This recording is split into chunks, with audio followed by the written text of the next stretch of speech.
এইভাবে কারা কারা খেয়েছো কাঁঠালের দানা দিয়ে হলো ডাল বানিয়ে মাছের মুড়ো দিয়ে? আজকে আমরা বানাবো। তার জন্য কাঁঠালের দানাগুলোকে আগেই খোসা ছাড়িয়ে ভিজিয়ে রেখে দিয়েছিলাম 2 ঘন্টা মতো। তারপরে এখন খোসার নিচে হলো লাল লাল একটা পরত থাকে, সেটাকে উঠানে একদম ঘষে ঘষে পরিষ্কার করে সাদা করে নিয়েছি। তারপরে অনেকটা কাঁচামরিচ দিয়ে ডালটা বসিয়ে দিয়েছি। এই দেখুন ডাল আমাদের কি সুন্দর হয়েছে আর অনেক টেস্টি হয়েছে। পরে আমি পেঁয়াজটা সম্পাস দিয়ে বানিয়ে নিয়েছি ডালটা।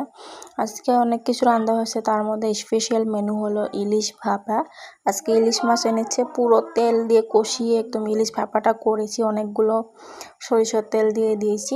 তারপরে এখন এসেছি, ভেবেছি একটু পাট পাতা তুলবো আমাদের বাড়ির থেকে। পাট পাতা নিব ডালের সাথে খাওয়ার জন্য, বড় বলেছে পাট পাতা খাবে, তার জন্য নিয়ে নিচ্ছি হলো এখানে পাট পাতা। আর তোমরা সবাই দেখে নাও আমার পাট পাতার বাগান, ডাঁটা পাতাও রয়েছে। বর ধরছে হলো গাড়ি। তারপর আমরা খাওয়া দাওয়া করে নিয়েছি। এখন আমার হাজব্যান্ড চলে যাচ্ছে দোকানে, আর মেজদি এখানে চাউলের বস্তা টেনে রান্নাঘরে নিয়ে আসলো। আর এখানে বরকে আমি দেখাচ্ছি, আমার মোবাইলটা একটু প্রবলেম দিচ্ছে, সেটাই আমি বরকে দেখালাম। তো চলো আবার দেখা হবে নেক্সট একটা ব্লগে। টাটা।